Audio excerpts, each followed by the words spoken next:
Okay, we're talking about adult acne, all as it regards the protein or the amino acid cysteine. Cysteine is the hardening amino acid. It can cause problems when you have bumps. Bumps on the skin can be due to defects in the cysteine-containing protein keratin. Doctors will call these bumps keratoses.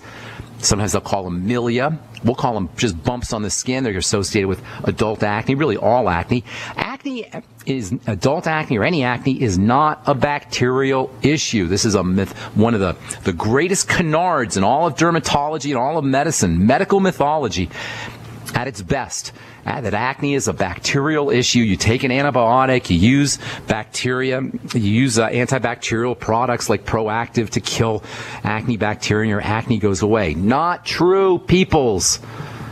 Acne is not a bacterial issue. It's a biochemical issue. It's an internal issue. If you got those little bumps, the milia, the keratoses, pimples, adult acne, it doesn't just happen. It doesn't just happen randomly. Nothing in the body just happens.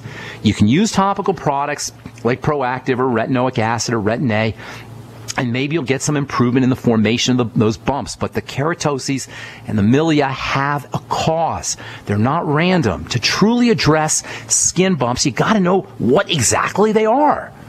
What is the cause of the skin bumps? What is causing these things to arise? And you'll find that it's the manifestation of skin cells not doing their business, at least not correctly. All disease is cell disease, and skin disease is skin cell disease. And if you have the little bumps on your arms or on your face or anywhere, you got a skin cell problem. Skin cells not doing their business. The first thing to always think about when it comes to all skin health issues, all of them, is fat malabsorption and fat metabolism, especially when it comes to the quintessential skin nutrient, the fatty vitamin, vitamin A. If you got the little bumps on the arms, there's a very good chance you're dealing with a vitamin A deficiency, and it's not uncommon. Vitamin A deficiency is relatively common because you don't get vitamin A in a lot of foods. It's mostly found in organ meats and meats in general, fish. You're not going to get vitamin A in plants. We talked about this yesterday. You'll get pre-vitamin A or pro-vitamin A, and not everybody can convert that pre-vitamin A, beta-carotene, into vitamin A. So vitamin A deficiency is surprisingly common, shockingly common. And as with all nutritional deficiencies, when it comes to vitamin A deficiency, you want to approach it from two different angles. First, there's the intake. There's the intake side of the equation. That means supplement with vitamin A. It's cheap. You can get it anywhere.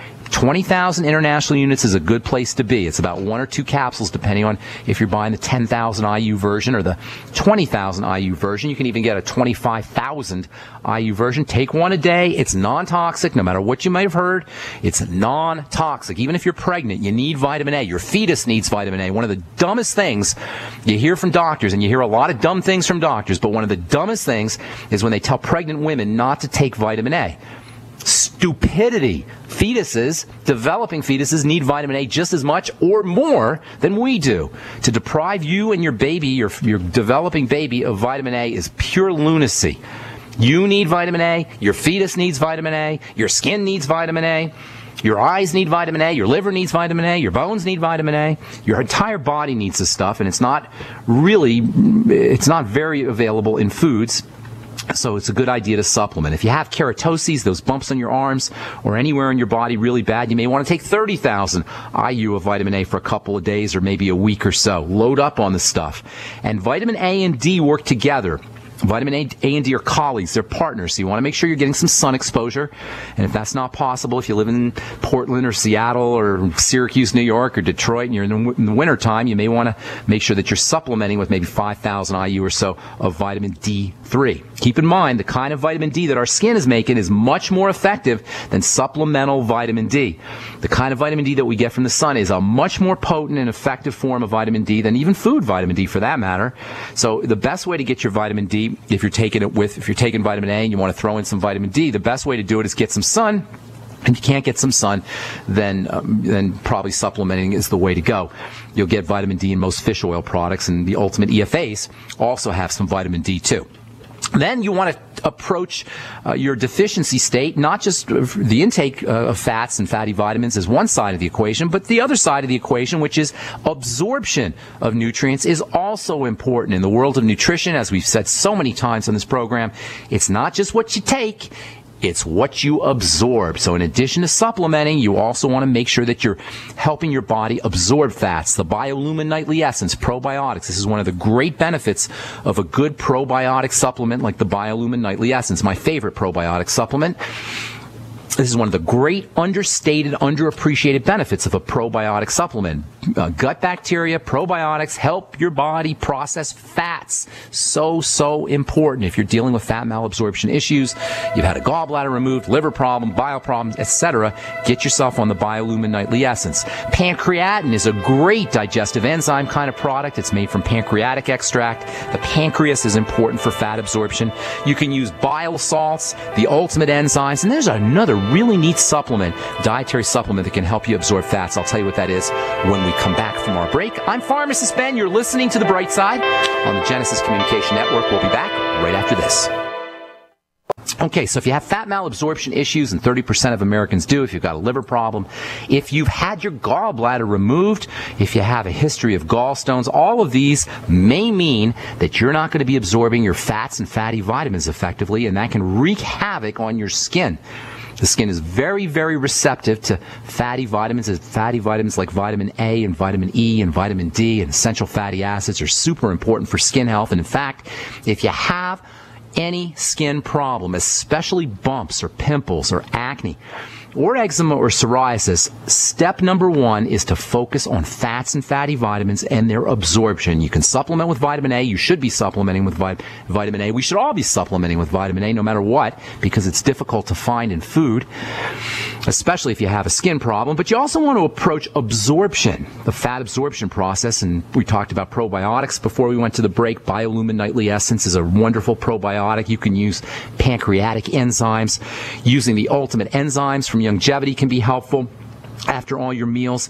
And then one of my all-time favorite dietary supplements is lecithin. Lecithin is one of the all-time great supplements in my opinion, and one of the all-time great underappreciated supplements in my opinion. It's relatively cheap. You can get a pound of organic non-GMO soy lecithin for around 30 or 35 bucks. You can also get lecithin from sunflower. You can also get rice lecithin for that matter. It's all pretty cheap. I like the powdered form of lecithin better than the liquid form. You can get lecithin in capsules as well, but I like the powder form. That's the most economical way to get your lecithin. If you get the liquid lecithin, it's kind of sticky. It's sort of messy. You can use the capsules, but they're not really cost effective. But the powdered form is real easy to use. You can put it right into your smoothies. Lecithin, by the way, is also a key component in eggs. This is yet another reason why eggs are one of the most powerful foods you could ever eat. In fact, I would say eggs are the most powerful food, at least from a nutritional standpoint. They're the most powerful food you could ever eat. You don't want to cook your eggs too much. Ideally, you want them soft boiled, poached, or raw. Eggs are the single most complete and powerful food there is. Specifically the yolks. This yolks is where the vitamins are, it's where the minerals are, it's where the good fats are, and it's where the lecithin is. In any case, lecithin is not just a supplement. It's not just found in eggs. It's not just found in foods. It's made in the body. Lecithin is made in our livers. The same lecithin that's in eggs, the same lecithin that you buy as a supplement is made in the body. It's made in the liver. It's a constituent of bile. In fact, lecithin is what gives bile its emulsifying properties, its ability to pull oil and water together. The same lecithin that you get in a health food store or in eggs is made in the liver, and it's a component of bile. Lecithin is said to be an emulsifying agent. An emulsifying agent is a type of chemical that pulls oil and water together. As they say, oil and water don't mix.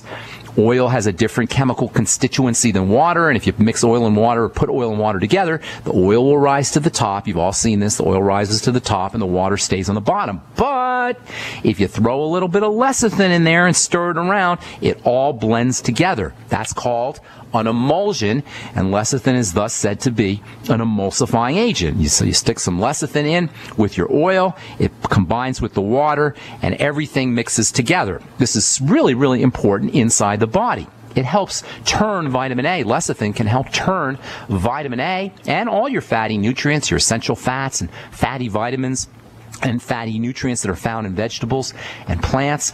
It can help make these fatty nutrients water soluble so they absorb more easily, essentially making oils more water insoluble. Lecithin is an emulsifying agent. It makes oils easier for the body to absorb. This process is exploited by bakers.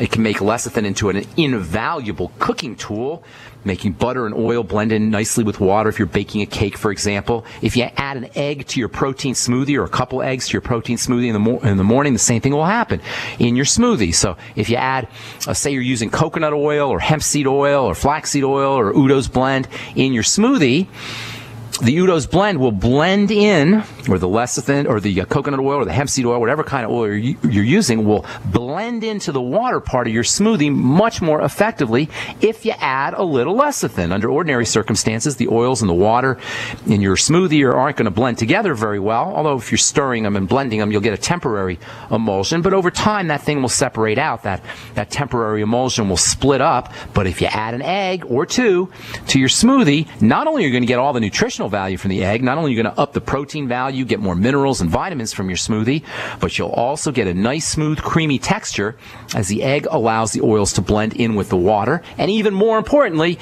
you'll make those oils more readily absorbable by the body. And this oil-dissolving effect of lecithin makes it a super, super important supplement for dissolving gallstones.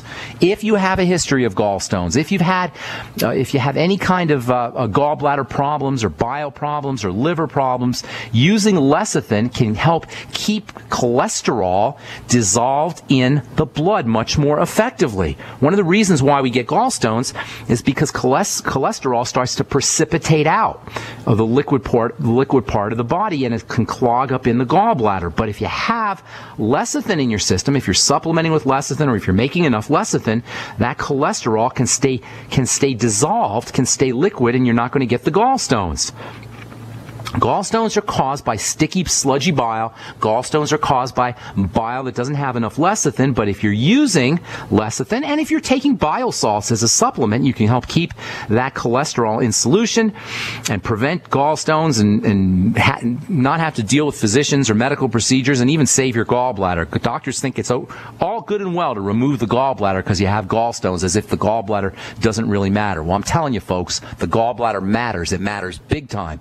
The gallbladder is a bag that holds on to bile, so that when you eat fatty foods, you got a big supply of bile that gets squirted into the intestine. That doesn't happen if you don't have a gallbladder. Yeah, you'll still get a little bit of bile, but you're not going to get that big jolt of bile. Using lecithin is a great way to save your gallbladder and keep you out of the doctor's office and out of the operating room as well.